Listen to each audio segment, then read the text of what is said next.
Hello again, everyone. Welcome back to Toilets and Titles. My name is Justin Stevens. I'm back here with you for another off-season breakdown. This team that we're doing today, obviously, as you can tell by the banner, are the Detroit Lions. You all also know that I'm not exactly a Lions fan, but I do have the hat, and I've got some apparel laying around here because my son's a big Lions fan, so I'm kind of excited about today's episode. So before I get into the guest here, I do have to obviously go through our house cleaning items here. We have the Detroit Lions Offseason Breakdown. Please hit that like and subscribe as usual to help us out. Another way to help us out is at patreon.com/Toilets and Titles. You go to patreon.com and just search Toilets and Titles. You'd be kind of surprised that not very many people are actually searching after our tag name. So we are readily available there. We're easy to find. I see that I'm frozen there. If you guys could just give me a thumbs up as long as you're still getting my audio. All right, right on. That's good. All right, Apple Podcasts, YouTube, Facebook, Podbean. When a Family Breaks is our Facebook page where we sell cards and memorabilia. That season's about to start popping soon for the NFL. And then, of course, Spotify. Don't forget to give us that 5-star review on Apple Podcasts. When you do that, you automatically get entered for a chance to win a free entry to our Frankenstank Listeners League. If I'm going to talk about the Frankenstank, it's an awesome, easy, quick intro for our first guest here. I've got Mike Jernigan down below me here at Mike Jernigan79. He is the fantasy free agent on Twitter. That's how you know him. You also might know him because he is our first annual Frankenstank Listeners League winner from last season. So, Mike, how's it going tonight? What's going on, Justin? I really appreciate being here. Love to talk Lions, especially this in the doldrums of the off season here. Yeah, no, I tell you what, as soon as I found out that you were a Lions fan, I mean, you got to have the returning champ of the Listeners League on for the Lions episode if he's a Lions fan, right? I don't think I had too many Lions on my team, if I recall correctly, but maybe that was my secret. There you go. There you go. All right. The next guest I got here next to me is Dave Birkett. You guys might know him as a writer for the Detroit Free Press. He's also a Pro Football Hall of Fame voter and a 3-time Michigan Sports Writer of the Year, which is pretty impressive to me because of how serious they take their sports up there in Michigan. I got to say, Dave, I know that you're a busy man. I also put your I believe at your email down there at the bottom in case people needed to contact you for questions or whatnot. You had it out there on Twitter, so I assumed it was okay. But Dave, how's it going tonight? Yeah, it's good. My mom votes for that award, so it's not as much as big as it's cracked up to be. But I'm glad to be here. Happy to talk some Lions. Hey man, if your mom still loves you after this many years, That's then something, you got right? Yeah, it counts. Right on, right on. Well, I appreciate you guys taking your time out and helping us out tonight. It's been kind of a grueling task getting through 32 teams. The scheduling for all of this has been crazy. But what it comes right down to is we're talking about the Detroit Lions, which are a team that you both really like to watch. So we're essentially just going to let you guys talk about the Detroit Lions, and I'll ask a few questions here and there as it pops up. I do want to start off with one question, and I'll start off with you, Dave.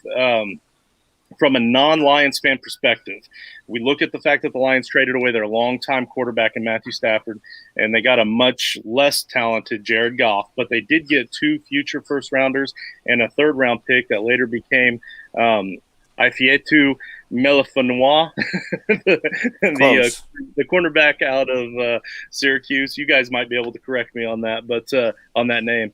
They also did kind of very little with the wide receiving core. It kind of gives the feel of non-Lions fans that maybe they might be tanking again coming up this offseason, or maybe not again, but you get what I'm saying.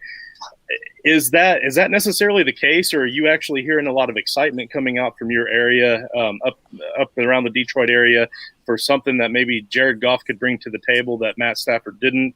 Are you guys kind of still excited about the upcoming season? First, Melifonwu, they call him Iffy, which hopefully is not an indication of his play, but that just makes it easy for you there. Iffy. Second, no, look, I think people are, excited about maybe not 2021, but where this program is headed, I guess. I don't think anyone expects this team to, be Super Bowl bound this fall, and everyone realizes they're in the early stages of a rebuild, even if Brad Holmes doesn't want to call it that. But, you mentioned you get a couple future first-round draft picks. They've got 4 now in the next 2 drafts. And, really, if they have the right people in place and, early indications are certainly positive on Dan Campbell and Brad Holmes. Then maybe they can build something. You couple that with the uncertainty in Green Bay, Aaron Rodgers perhaps being on his way out before too long, and all of a sudden, the path to a title looks fairly open for the Lions in the future if they can get the quarterback and get the rest of the roster right. And I think that's right. I think when you mentioned Brad Holmes, to me, it almost feels like we finally have somebody who has a kind of clear, definitive plan and is executing it well. And I'm not going to try to put all the blame on the past guys who were trying to do certain things. Maybe stuff didn't break right, and it did for Holmes this year with Sewell, who we'll talk about, but falling to them at 7. And just all the guys it seemed like Holmes was going after, he wound up getting. And a lot of times it felt like a bargain price on some of those guys. And we see a really clear picture of what it looks like he's trying to do for the future, which is build from the inside out, which when was the last time you remember seeing that in Detroit? I mean, it's been a long time. Both of our lines, they look like they're attacking those positions, trying to make them stronger up front on both sides. And that is something, in a lot of instances, that's been lacking in Detroit for a really long time. Fair enough. Yeah, I mean, and as far as consistency goes, I do got to say, right out the gate in our comments here, Rich is in the comments, and he's already asking about the wide receivers. So obviously that is a big contention. I do want to kind of get to the defense first, just so we don't forget about it, because when I'm looking at the way that the draft went for the Lions, obviously Penei Sewell, obviously an amazing offensive tackle. He's going to do good things for the Lions.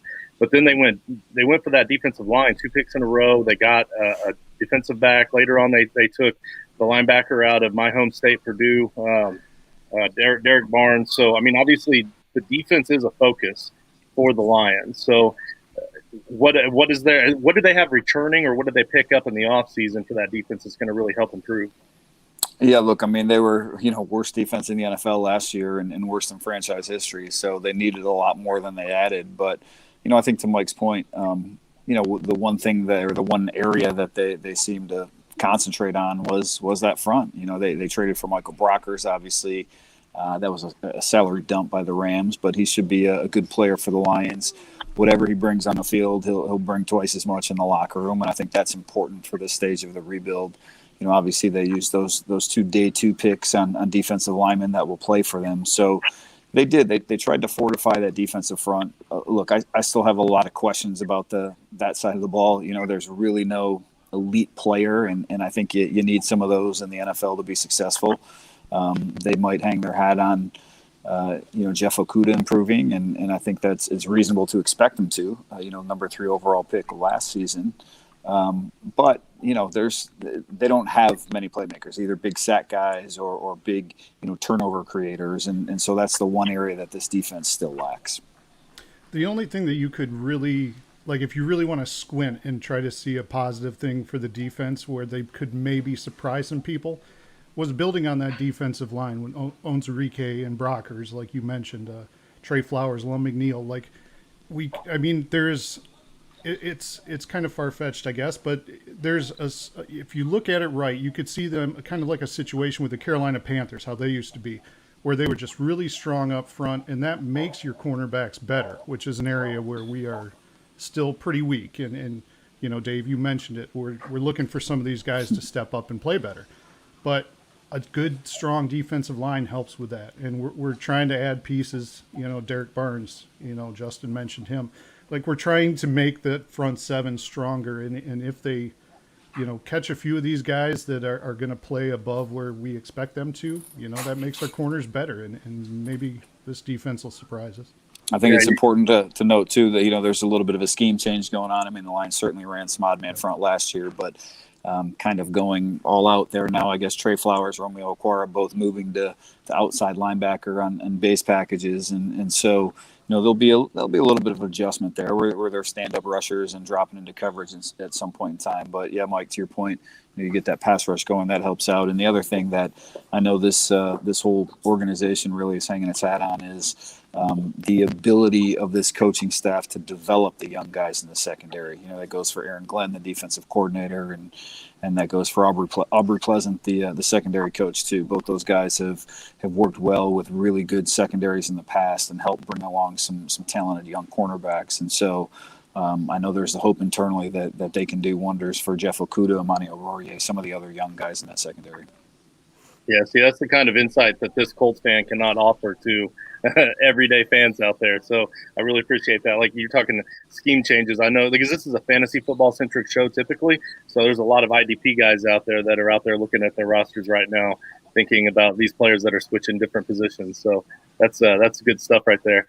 All right, well, here's another wide receiver question. So I'm just going to jump right into the wide receivers here. So one guy wants to know if Tyrell Williams is a value pick. I don't know if you play Fantasy Day, but I know Mike does. And then Steve, the infamous Uncle Steve, wants to know, he said he hears that the rookie St. Brown is looking good.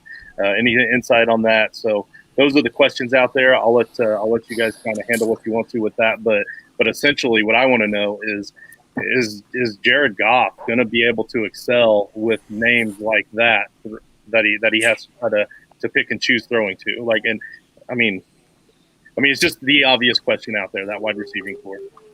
Well, I guess I'll start with just that part about Goff. I mean, look, the Lions are, everyone knows they could be in the market for a quarterback next year, and they're going to take this year and evaluate Goff. And I think, you made a good point that how do you get a good evaluation on him with the weapons that he has, because he doesn't have many at that wide receiver core. I would be a heavy buyer in shares of TJ Hawkinson if I was a fantasy player. Mm-hmm. Obviously, he's going to have a really good year for them. Just watching him in minicamp and during the practices, he already looks like he's Jared Goff's number 1 and number 2 target.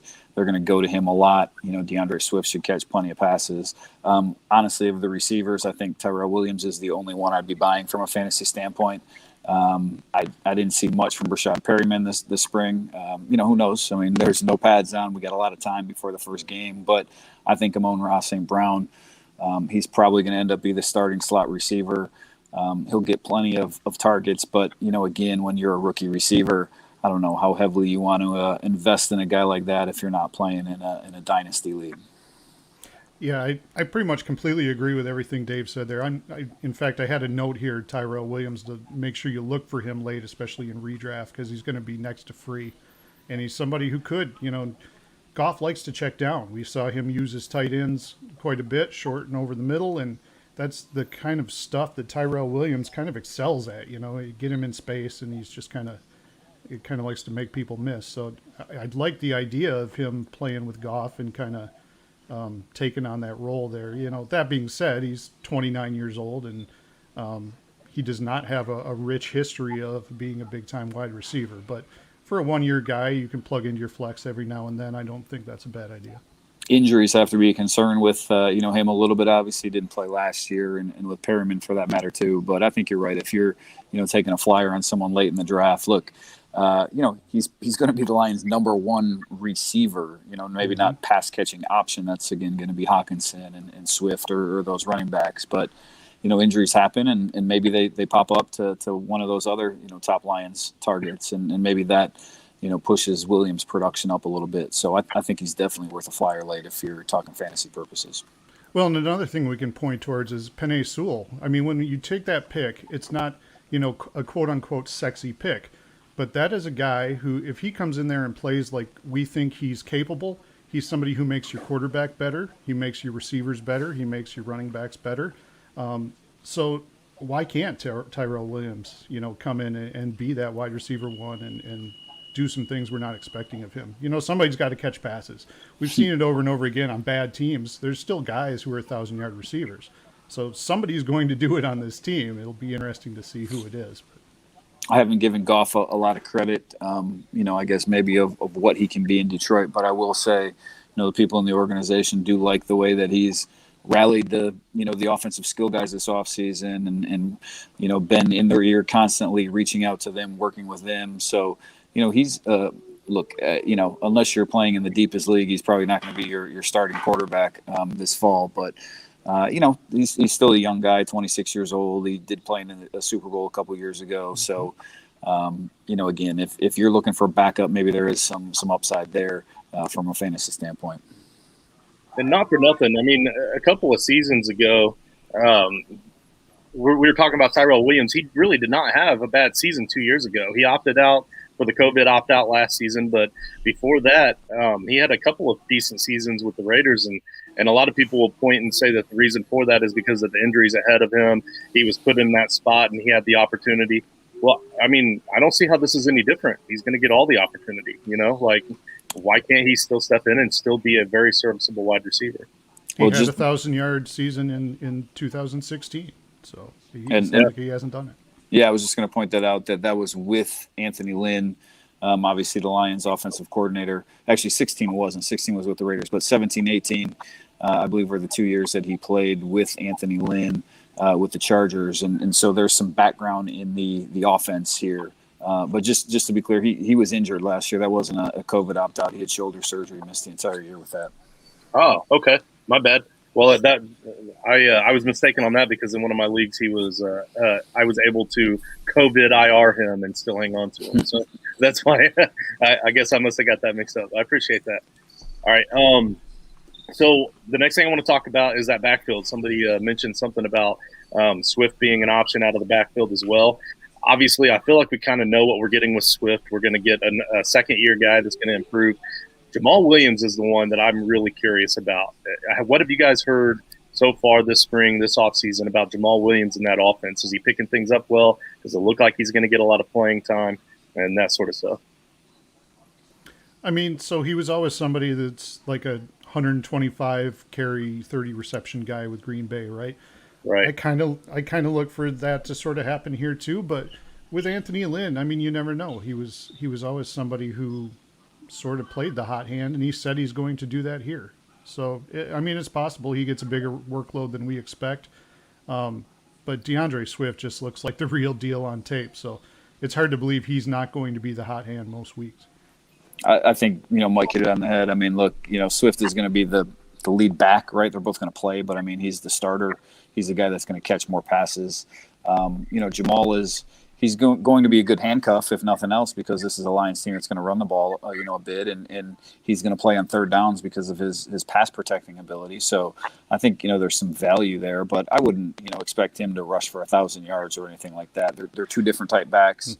You might see them play a little bit together. Swift is the guy, if you're drafting a Lions running back high, round 2, wherever it might be. I think Swift is the guy that you're definitely taking first. But, Williams, he probably comes off the board, in 12-team drafts, I guess, depending on how deep you go. Jermar Jefferson might be somebody that aggravates you all year, though, from a fantasy perspective, because he's just that between the tackles grinder guy that they might stick in every time they have the ball on the 5 or closer and just vulture those touchdowns. Well, I think for fantasy purposes, you got to point this out too. The Todd Gurley love fest that went on with the Lions here this spring, where they were, they brought him in for a visit. They weren't shy about talking about wanting to sign him. Gurley's still a free agent. I don't know exactly where talks stand with that right now, but it's liable to change any day. Certainly, if you're having your draft right now, Gurley's a guy that's still out there.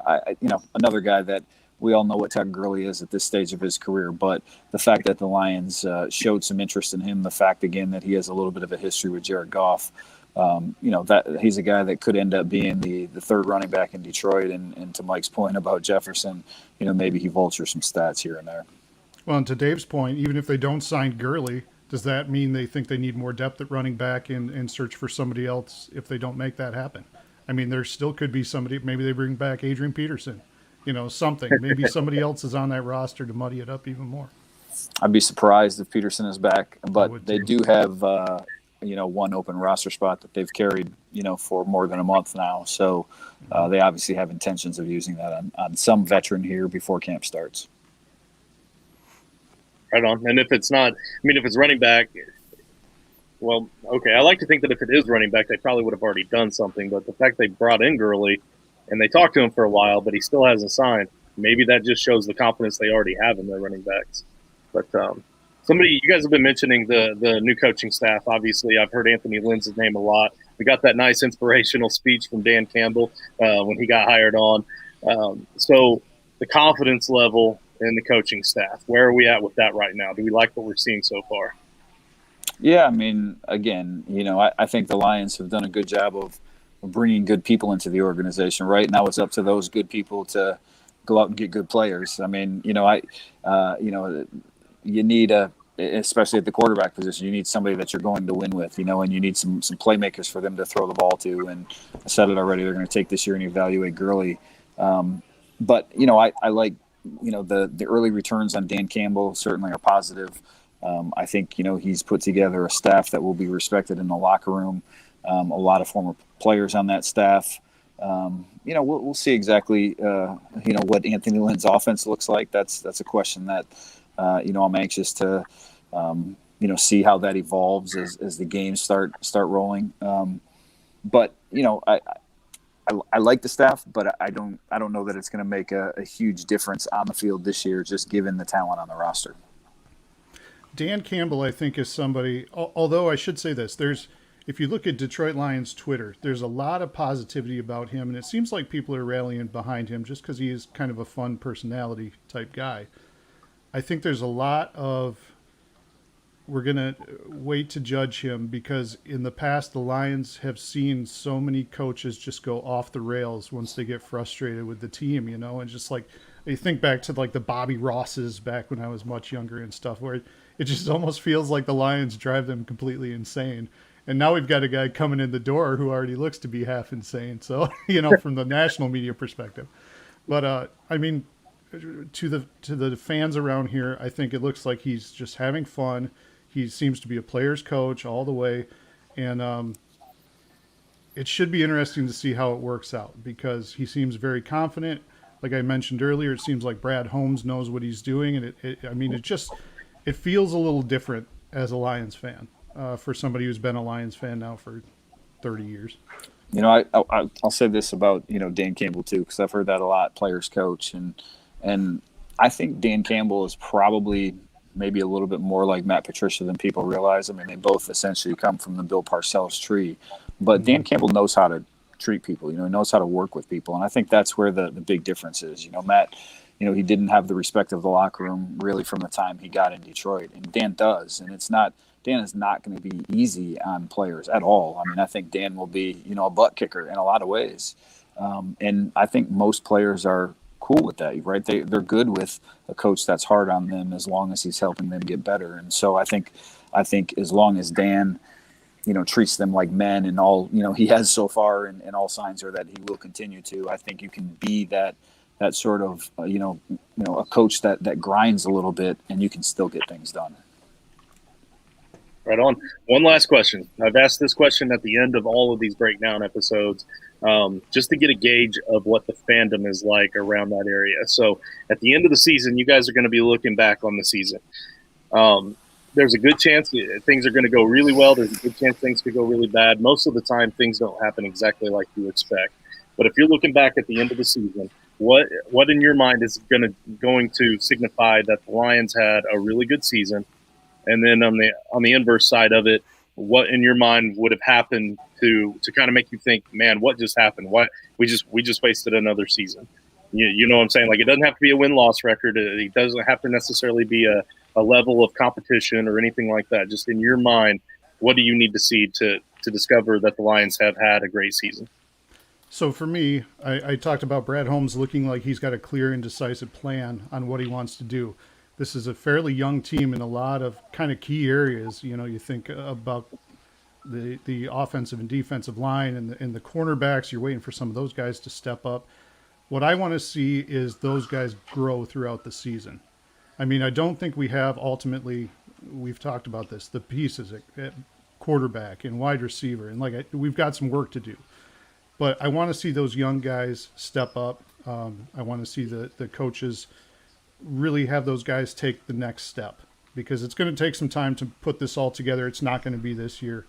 I want to see them start growing for next year or the year after, whenever it happens. But I mean, we're kind of at ground zero right now and we're working our way up and you just want to see those signs of progress from the young guys for me. I think that's right. I mean, I think development is key. And I think most Lions fans, again, are, they're realistic about this and where the organization is. And even the fans that were heartbroken, that Matthew Stafford was traded and didn't want to see him go. I think they realize, this Lions organization, for 12 years with Stafford had gone really as far as it was going to go. And so it's time for a change. It was time for a change, and change is here. And look, what really matters to the Lions, again, because, look, maybe they surprise us. I don't think it happens. Again, I think they're a 5 or 6 win team. But if you look at this offensive line, right, that's going to be an anchor for this organization going forward. So you want to make sure, you want to see, the offensive line play well. You want to see Penei Sewell grow and Frank Ragnow continue to play at an all-pro level, and Taylor Decker pick up where he left off last season, Jonah Jackson. And then the secondary, some of those young pieces that you can see be a part of this thing long-term, Jeff Okudah, Amani Oruwariye, Tracy Walker, even if you see growth from those young guys, that's the most important thing. It doesn't matter wins or losses at the end of the day, because this team is going to be a completely different looking team in 2022 than it is right now. Outstanding. That's awesome. I love the answers there, because they're very realistic and still very dedicated to looking forward to positivity and good vibes for the Lions. So after 16 or 17 of these episodes, I've been on a really good streak. It's always ended with that kind of positivity and good attitude, except for the Texans episode. But that's unfortunately not much we can do about that one.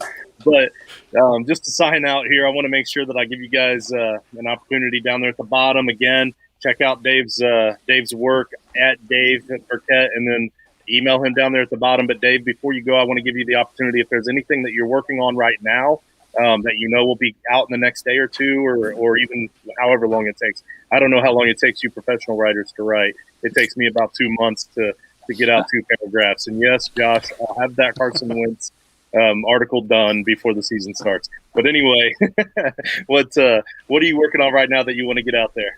Nothing to promote right now. I'm mostly on vacation right now, so I got a couple more weeks. Daughter's birthday's coming up, and once training camp rolls around, I'll be back in the swing of things. But you can always hit me up on Twitter at Dave Birkett, and when I'm on it, I get back, and we'll have some good banner on there. Awesome, sweet, I appreciate that, Dave, and I will. I'll be sharing this out on Twitter as well, and I'll tag you in it. But I definitely appreciate your time. And then obviously Mike Jernigan, man, it's always awesome talking to you. It's always good fun. I'm sure we're going to have you on for a mock draft here pretty soon. Check out Mike at Mike Jernigan 79, the fantasy free agent on Twitter. And I look forward to having you back for the Frankenstank League again this season. Yeah, I appreciate it, Justin. I had fun. This was great talking about the Lions. Right on. You guys have a good evening, and thanks.